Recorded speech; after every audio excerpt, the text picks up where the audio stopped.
connected. So a little bit of problem is Brussels in Berlin. People start missing connections. Planes and passengers and pilots are not where they are meant to be, and things can get quite a lot worse before they get better. तो कहने की बात ये कि ये जो travel journalist हैं ये कह रहे हैं कि चीज़ें और आने वाले टाइम पे वर्स हो सकती हैं, पहले वो ठीक होंगी। कहने का मतलब ये उन्होंने बात की कि जो साइबर अटैक हुआ ये बड़ा सीरियस साइबर अटैक है। हालांकि बहुत सारे लोग कह रहे हैं कि साइबर अटैक सीरियस नहीं है, मैं समझता हूँ ये सीरियस है। अगर ये रशिया ने किया है, जिसके चांसेस हमें नज़र आ रहे हैं, क्योंकि देखिए एक पैटर्न नज़र आ रहा है। सबसे पहले पोलैंड पे जो है वो ड्रोन्स गए, उसके बाद जो है मोर इंपॉर्टेंटली आपको पता है कि रोमानिया पे एक ड्रोन गया 52 मिनट्स, 50 मिनट तक वो ड्रोन रोमानिया की एयर स्पेस पे उड़ता रहा, फिर वो वापस चला गया। 12 मिनट तकरीबन 3 मिग 31 फाइटर जेट जो 4th जनरेशन फाइटर जेट्स हैं रशिया के, जिसमें मैंने कल वीडियो बनाई है, जरूर देखिएगा। इस्टोनिया की और फिनलैंड के दरमियान एक इलाका है, उसको कहते हैं गल्फ ऑफ फिनलैंड, वहां पे उड़ के वायलेशन की और आज ये सारे साइबर अटैक्स हो गए। तो Russia is trying to do all of these things. अब बहुत सारे एनालिस्ट क्या कह रहे हैं, देखिए a lot of analyst are saying a lot of things. A lot of analyst are saying that at the time that the incident highlights how the industry could be vulnerable to issues with digital systems। तो कहने का मतलब ये बहुत सारे analyst ये कह रहे हैं कि आने वाले टाइम में इस तरह के साइबर अटैक्स और भी हो सकते हैं, और ये वर्नेबिलिटीज बताती हैं कि यूरोपियन कंट्रीज कितने वर्नेबल हैं, कितने वीक हैं। वो इस चीज़ को समझ नहीं पा रहे कि अब अगर उन्होंने अभी भी अपने डिफेंस को, अपनी साइबर कैपेबिलिटीज़ को ना बढ़ाया तो आने वाले टाइम पर रशिया इनको और तंग करेगा। मैं आपको एक बात क्लियर समझाना चाहता हूँ। देखिए अमेरिका की प्रायोरिटी इस टाइम नेटो नहीं है, इसको समझिएगा। अमेरिका की प्रायोरिटी नेटो नहीं है, इसको फिर समझिएगा। अमेरिका की प्रायोरिटी इस टाइम सेंट्रल एशिया है, इंडो पैसिफिक है और साउथ चाइना सी है। क्यों?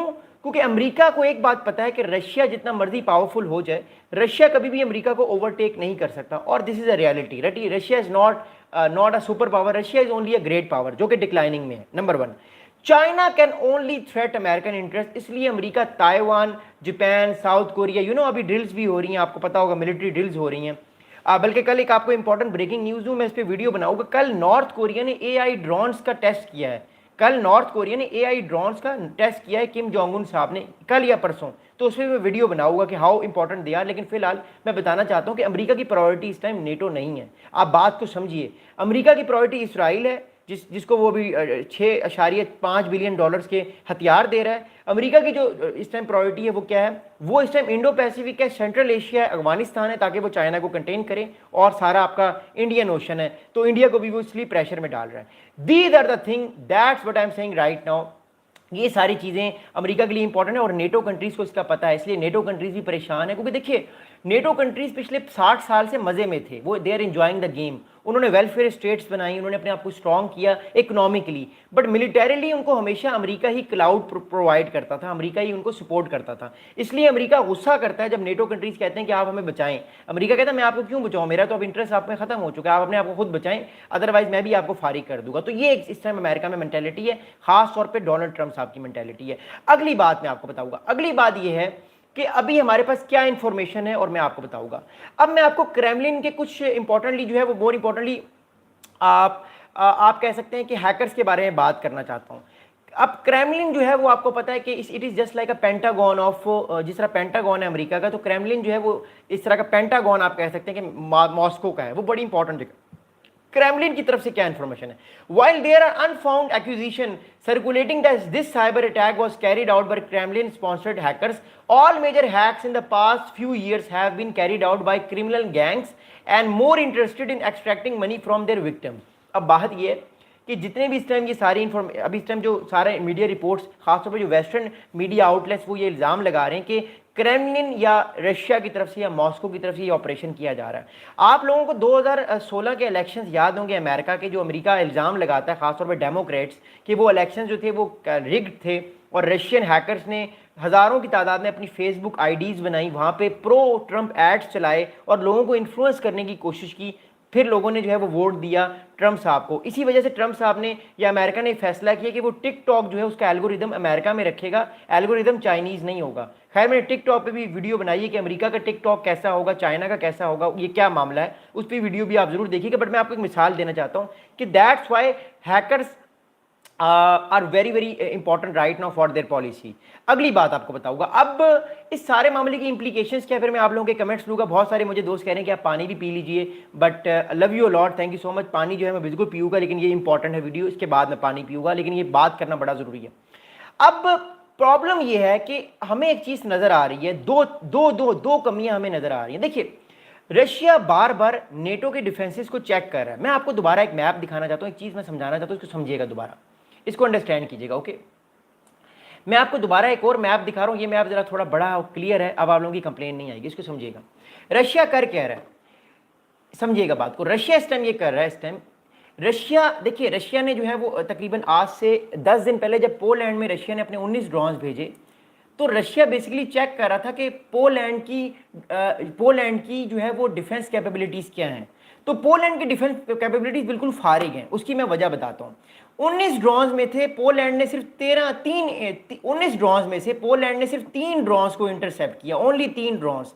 बाकी जो 16 ड्रोन्स थे वो गिर गए। अब वो क्या, उससे नुकसान तो नहीं हो, लेकिन इट शोज कि पोलैंड की जो डिफेंसेस हैं वो वीक हैं, पहली बात तो ये। और रशिया भी इस चीज़ को चेक कर रहा है। Russia knows all of these things. अब अगली बात ये है, पहली कहानी तो ये होगी। इसके बाद रशिया ने जो है मोर इंपॉर्टेंट रोमानिया पे, ये रोमानिया है, रोमानिया पे अपना एक ड्रोन भेजा जो 52 मिनट्स तक रोमानिया के इर्द गिर्द चक्कर लगाता रहा, वो भी इनको पता नहीं चला। अब रोमानिया ये कह रहा है कि हमें पता था वो ड्रोन कहाँ पे। भाई अगर आपको पता था तो उसको आप गिरा देते, क्यों नहीं गिराया आपने उसको? आपने उड़ने दिया, पूरी तौर पे उसको आपने देखने दिया कि रोमानिया में के डिफेंसेस कहाँ कहाँ पर हैं, वो उड़ा के वापस चले गए। अगला ये हुआ कि रशिया 12 मिनट तक गल्फ ऑफ इस्टोनिया और ये फिनलैंड के दरमियान, गल्फ ऑफ फिनलैंड है, 12 मिनट तक, 12 मिनट तक रशिया के मिग 31 जो 4th जनरेशन फाइटर जेट्स हैं वो उड़ते रहे। 12 मिनट बाद पता लगा इटली के फिर फाइटर जेट्स उड़े, 12 मिनट तक वो उड़ते रहे। इट शोज कि रशिया इस चीज़ों को समझ रहा है कि ये सारी जो वर्नेबिलिटीज़ है इन कंट्रीज़ की, इन कंट्रीज़ की वर्नेबिलिटीज़ बहुत ज़्यादा हैं, इनके डिफेंसेस इतने स्ट्रॉन्ग नहीं हैं। इन खासतौर पर जो ईस्टर्न फ्लैंक है, जो कि फिनलैंड से लेकर जो बल्गारिया तक की पूरी लाइन है, they are not so much powerful.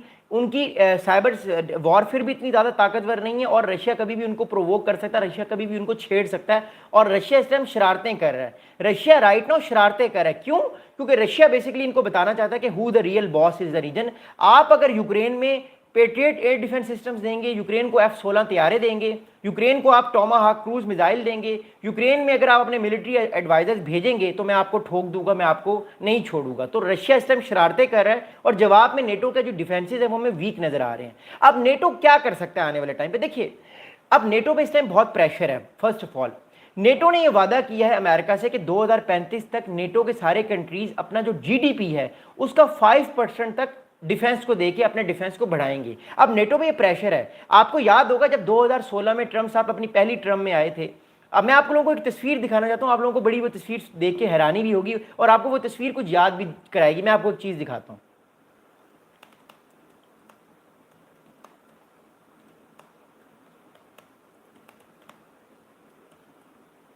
मैं आपको एक इमेज दिखाता हूँ, आपको वो इमेज दिखा के कुछ याद आएगा। Okay, wait a second.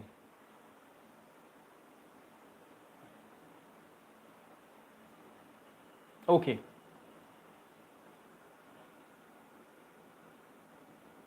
Is really amazing. Okay, अब मैं आपको एक चीज़ दिखाना चाहता हूँ। ये ग्रिटी इमेजेस की है, तो मैं ग्रिटी इमेजेस वालों को पहले क्रेडिट देना चाहता हूँ कि हमें स्ट्राइक ना हो जाए। मैं सिर्फ आपको ये पिक्चर दिखाना चाह रहा हूँ, उसके बाद मैं आपको एक चीज़ दिखाना चाहता हूँ, जरा सुनिएगा। ये ग्रिटी इमेजेस वालों की मैं सिर्फ आपको दिखाना चाहता हूँ। ये आपको पिक्चर याद होगी, ये वाली पिक्चर गालिबन 2016-2017 की ली गई, जब नेटो मेंबर्स की आपस में कोई टॉक हो रही थी। ये आप देख रहे हैं G7 या नेटो मेंबर्स की टॉक हो रही थी। इसमें फ्रांस भी है, एंजेला मैर्कल भी हैं। इनके तो असैसिनेट कर दिया गया था, जापान के ये आई थिंक प्राइम मिनिस्टर थे, इनको असैसिनेट कर दिया गया था। ये बोल्टन है, ये ट्रम्प साहब। ये देख रहे हैं इस तस्वीर में आप, इस तस्वीर में हो क्या रहा है, इस तस्वीर में हो क्या रहा है, इस तस्वीर को गौर से देखिएगा। बेसिकली इस तस्वीर में ये हो रहा है कि ट्रम्प साहब ने एक बात की कि आप अपने कंट्रीज के डिफेंसेस बढ़ाएं, आप ड्रामेबाजी ना करें, आप अपने डिफेंसेस नहीं बढ़ाएंगे तो मैं आपको सपोर्ट नहीं कर सकता। ये तस्वीर आपको याद होगी, ये बड़ी मेमोरेबल तस्वीर है।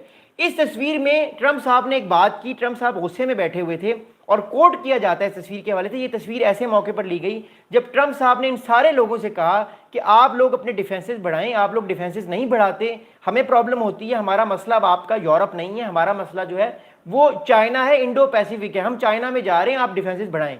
अच्छा, उस टाइम बड़ा शोरगुल हुआ कि जी अमेरिका तो नेटो को बताना नहीं चाहता, अमेरिका जो है वो नेटो के खिलाफ है, ट्रम्प साहब जो है वो अपनी ड्रामेबाजियां करें, लेकिन America was saying right now on that time, Trump साहब ये कह रहे थे कि आप अपने डिफेंसेस बढ़ाएं, अगर आपने आपको वीक शो करेंगे तो आपको अगला बंदा और ठोक देगा, आपको रशिया और तंग करेगा। असल में ट्रम्प साहब ये बात कर रहे थे, और अब ये बात रियलिटी है। जब से रशिया यूक्रेन वॉर हुई है, ये सारे कंट्रीज जो हैं, खास तौर पे जो नेटो की कंट्रीज है, जो ईस्टर्न फ्लैंक है सारा, जो कि इस्टोनिया, अब मैं आपको एक चीज़ दिखाता हूँ, मैं आपको थोड़ा सा एक और चीज़ दिखाना चाहता हूँ, एक मैप दिखाना चाहता हूँ, कुछ समझिएगा। Finland to Bulgaria map, okay. मैं आपको एक चीज़ दिखाना चाहता हूँ, इस टाइम यूरोप के कौन कौन से कंट्रीज वल्नरेबल हैं और परेशान हैं, इसको, इस मैप को ज़रूर देखिएगा, और प्लीज़ डबल टैप भी कर दीजिएगा, हम बड़ी मेहनत से वीडियोज़ बनाते हैं आपके लिए। मैं आपको एक इंपॉर्टेंट इमेज दिखाना चाहता हूँ, एक मैप दिखाना चाहता हूँ, इसको ज़रूर देखिएगा गौर से, ओके। एक सेकेंड आप वेट कीजिएगा। Okay, here we go, that's great.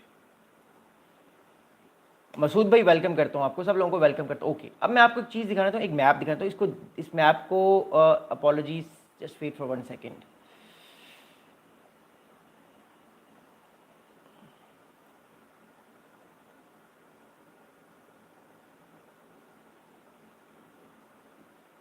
Okay, yes, हमें मैप मिल गया, जो मैप में चाह रहा था वो मुझे मिल गया। एक सेकंड में आपको मैप दिखाना चाहता हूँ ताकि आपको ये चीज़ समझाऊँ मैं कि इस टाइम कौन कौन से कंट्रीज़ यूरोप के वर्नेबल हैं, परेशान है, कल को उन पर अटैक हो सकता है, and they are being very very very right now. मैं आपको इसलिए मैप्स दिखाना था because maps still are very very important, okay. So एक सेकेंड,